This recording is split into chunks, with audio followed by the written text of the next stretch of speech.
So here we are going to see the remaining two instructions. DAD. अगोदरच्या सगळ्या instructions आपण बघितलेल्या आहेत. पुढच्या इन्स्ट्रक्शन्स आहेत DAD and DAA. DAD and DAA. So first instruction we are going to see, it is the DAD instruction. What is the meaning of DAD? Add resistor pair to H and L resistor. Resistor pair will be added to H and L resistor. Okay. So it is used for 16-bit contents. जर आपल्याकडे 16-bit contents असतील तर ते 16-bit content add करण्यासाठी आपण जी instruction आपण use करणार आहोत ती आहे DAD. आता या इन्स्ट्रक्शनमध्ये काय होणार आहे, after the execution of this instruction the result will be added, means the given register pair it is added to H and L register pair. And in this instruction only carry flag is affected. कुठला फ्लॅग इथे affect होतोय, फक्त carry flag इथे affect होतो. Carry flag is affected. ठीक आहे. So this instruction it is also known as double add instruction. This instruction it is non as double add instruction. So again I am telling you what is the use of this instruction.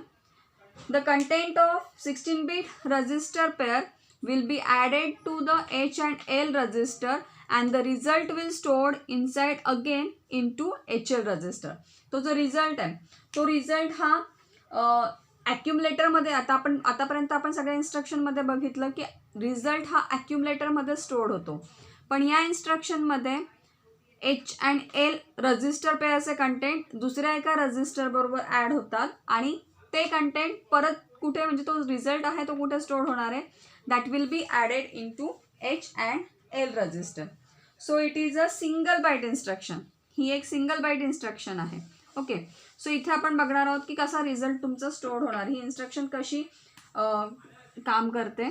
So DAD RP. So this RP stands for register pair. For example, you have given the instruction DAD B. Okay. So here B it is a register pair. म्हणजे B बरोबर कुठला register pair होणार आहे, C. म्हणून आपण बघतोय की suppose तुम्हाला इन्स्ट्रक्शन मध्ये H चे कंटेंट 20 दिलेत आणि L चे कंटेंट इट इज गिवन 16.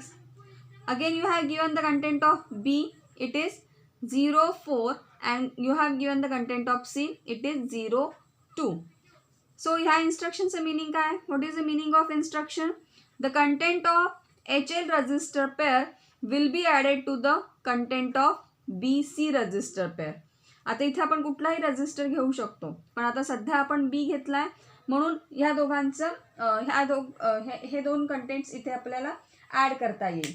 आता याच्यामध्ये काय होतं की the content of H will be added to the content of B. H आणि B या दोघांचं ॲडिशन होईल. and the content of L will be added to the content of C. and the result will stored inside the H and L register. Okay. So what is the H here? 20. What is the B here? 04. So it will come H is equal to 24H. Again after this, what is the content of L? It is 16. What is the content of C? It is 02. Then you will get L is equal to 18H. Okay. So resulting output will stored inside again in H and L register. So that is called as a DAD instruction. That is add the register pair to the H and L registers. Now we are going to see the last instruction of arithmetical group, and that is nothing but the DAA. So what is the meaning of DAA? Decimal adjust accumulator. It is known as the decimal adjust accumulator. So this instruction it is used to perform the 2 4-bit BCD numbers. जर आपल्याकडे BCD numbers आहेत, आता BCD नंबर्सचा अर्थ काय, binary coded decimal. आता हे numbers आपण का वापरतो, जर आपला बायनरी नंबर हा जर खूप मोठा होत असेल, त्याचे बीट पॅटर्न्स जर इन्क्रीज होत असेल, तर ते बीट पॅटर्न्स कमी करण्यासाठी आपण BCD नंबर्स यूज करत असतो, binary coded decimal. So when you want to add two different BCD numbers, two different 4-bit BCD numbers, then you are going to use the DAA. आणि ही अशीच instruction आहे, ही एकच instruction अशी आहे की ती स्वतःसाठी ऑक्झिलरी कॅरी फ्लॅग यूज करते. It is always use the auxiliary carry flag for code adjustment. जर आपल्याला कोड ॲडजस्ट करायचे असतील तर आपण इथे ऑक्झिलरी कॅरी फ्लॅग यूज करतो. Okay, and your CPU means the microprocessor's CPU, that is MPU, microprocessor unit. It uses the flag internally. All flags are modified after the execution of this instruction. So the important condition of this instruction is that addition instruction for two BCD numbers. First of all, it performs the simple addition. अगोदर ते दोघंही simple addition perform करतात. After performing the simple addition, then we have the different 3 conditions. त्याच्यानंतर आपल्याकडे 3 वेगवेगळ्या conditions आहेत. So we will see how that can be activated. So this instruction again, it adjusts the sum of two BCD numbers to BCD and does not convert the binary number into BCD. आता ही जी instruction आहे ती BCD to BCD अशी perform केली जाते. ती binary to BCD अशी convert करत नाही. ते फक्त याच्यामध्ये काय असणार आहे, it always adjust the sum of two BCD numbers, म्हणजे BCD to BCD. Also it cannot be use to adjust the result after subtraction. म्हणजे तुमचा रिझल्ट जो येतोय सबस्ट्रॅक्शनचा किंवा ॲडिशनचा, तर तो आपण ॲडजस्ट करत नाही इथे. It is never use to adjust the result of your subtraction. So to adjust the addition of two BCD numbers, then we have the procedure. आता प्रोसिजर काय आहे की first of all carry out the BCD addition. First of all number 1, carry out BCD addition. आपल्याला BCD addition carry out करायची आहे first मध्ये. Second काय असणार आहे, if the only lower nibble of accumulator is greater than 9, or if AC means auxiliary carry flag is set, then add 0.6 to lower nibble. जर तुमचं lower nibble हे accumulator मध्ये, if only lower nibble of accumulator is greater than 9, lower nibble जर greater than 9 असेल किंवा auxiliary carry flag जर set असेल, तर आपल्याला किती ॲड करायचे, we will add 0.6 to the lower nibble. आता लोअर निबल म्हणजे काय, फॉर एक्झाम्पल सपोज हा आपला नंबर आहे, ह्याच्यामध्ये this is called as a lower nibble, हे तुमचं lower nibble, and this is called as a upper nibble.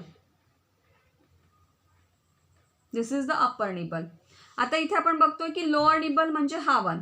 If it is greater than 9, lower nibble हे ग्रेटर दॅन 9 आहे, because this is your 1 1 1 1, it is nothing but the 15, आणि तो आहे F, तो 9 पेक्षा मोठा आहे. जर तो असेल किंवा ऑक्झिलरी कॅरी फ्लॅग जर सेट असेल, आता ऑक्झिलरी कॅरी फ्लॅग सेट कसा होतो, ॲडिशन करताना D3 कडनं D4 कडे जर कॅरी फॉरवर्ड होत असेल तर तुमचा ऑक्झिलरी कॅरी फ्लॅग हा सेट होतो. आता आपल्याकडे एक कंडिशन ट्रू आहे, ऑर आहे, दोघांपैकी कुठली एक कंडिशन ट्रू असेल तर. आता आपली एक कंडिशन ट्रू झाली आहे, तर lower nibble it is greater than 9.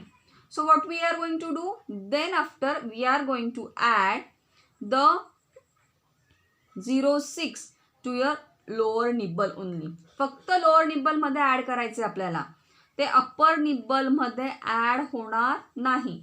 म्हणजे इथे काय होईल, 0 0 0 अँड 6 कसा असतो, 0 1 1 0.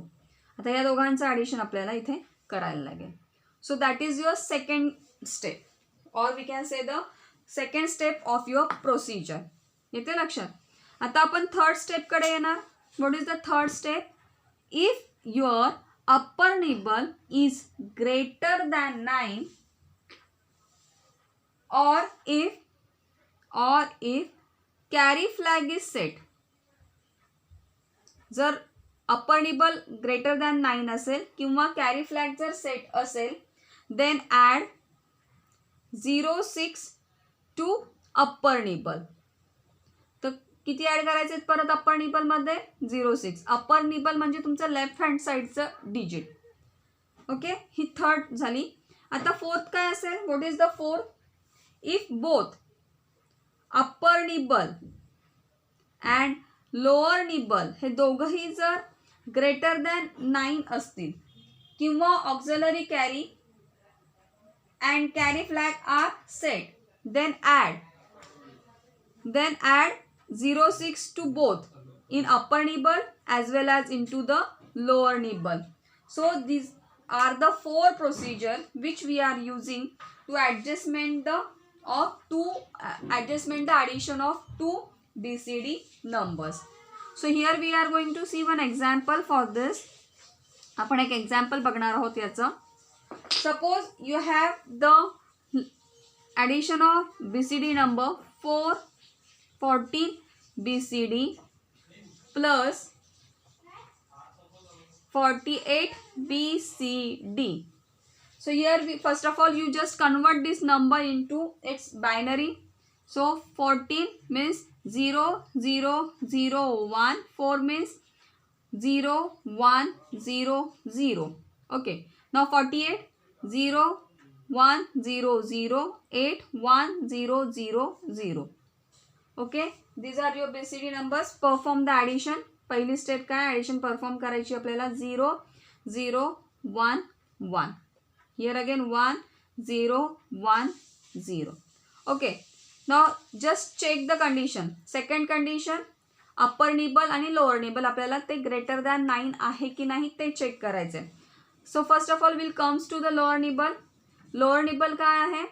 दिस इज 8 + 4 म्हणजे तो 12 आला, विच इज ग्रेटर दॅन काय आहे? 9. ओके, तो 9 पेक्षा मोठा आहे. मग तुम्ही काय करणार? You will add the 06 into lower nibble. Okay, so 0 1 0, here 1 again 0. Okay, here 1 0 1 1. So this is 1 0. So you will get this kind of answer. So it is, what is the answer? This one 1 1 means your 6. This is 2. So you will get this 6 2 H. This is 1, not H, it is the BCD numbers.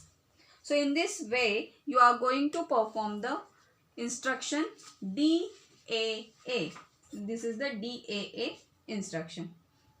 Okay, so here we have completed our arithmetical group of instruction.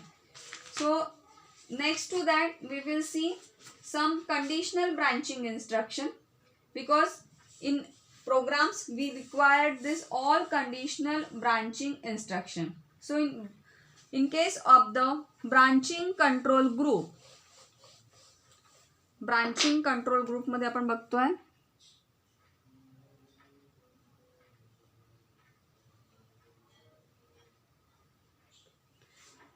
so you have the two kinds of jump. One, it is the conditional jump and another it is the unconditional jump. So we first of all we will see conditional jump.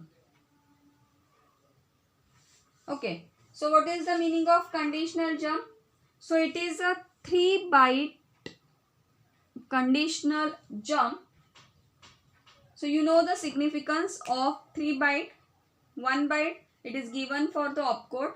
Second and third byte it is given to the 16-bit data. So what is the use of this instruction? That conditional branch instruction first check the conditional. याच्यामध्ये तो काय करतोय? First of all it check the condition check होते इथे.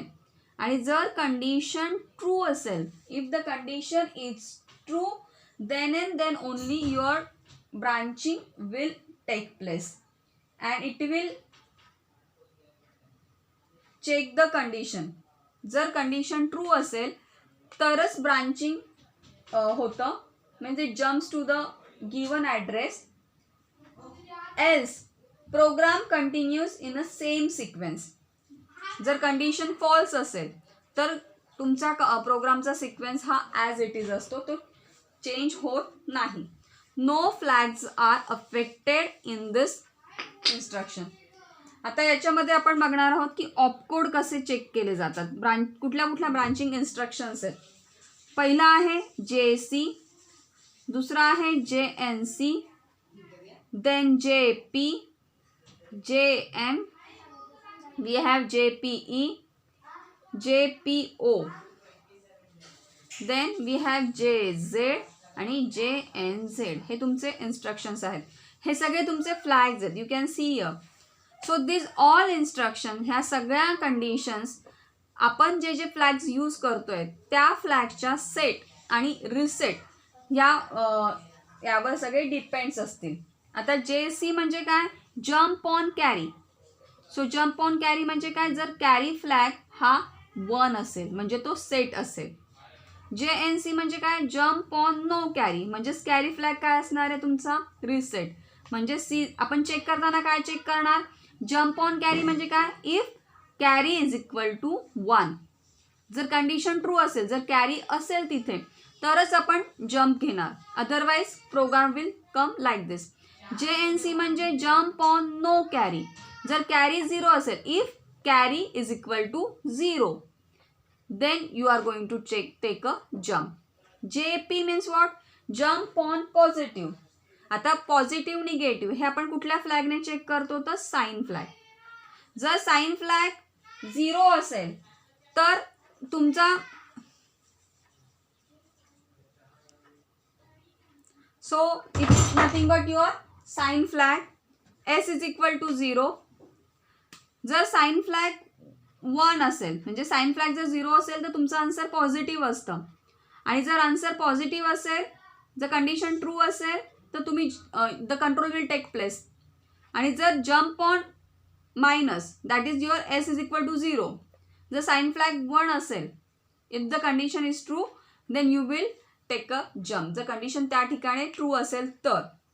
Now what is the meaning of JPE? So JP is nothing but jump on even parity. आपण parity flag बघितलाय. जर even parity असेल तर तो फ्लॅग काय असतो, सेट असतो. जर ऑड पॅरिटी असेल तर तो फ्लॅग काय असतो, रिसेट असतो. जर तुमचा पॅरिटी फ्लॅग 1 आहे, means if the P is equal to 1 then take a jump. The control will take jump on a respective address location. जर ऑड पॅरिटी असेल म्हणजे नंबर ऑफ वन्स हे ऑड असतील, then the control will take place. Okay.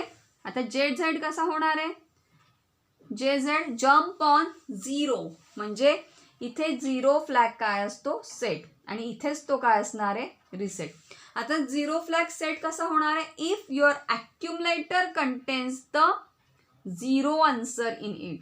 जर ॲक्युमुलेटरचा answer 0 असेल तर control transfer होणार. जर ॲक्युमुलेटरमध्ये आन्सर प्रेझेंट आहे तर तो फ्लॅग रिसेट होतोय. म्हणजे समजा ॲक्युमुलेटरमध्ये 0, 1 किंवा काही आन्सर असेल तर तो फ्लॅग रिसेट असतो.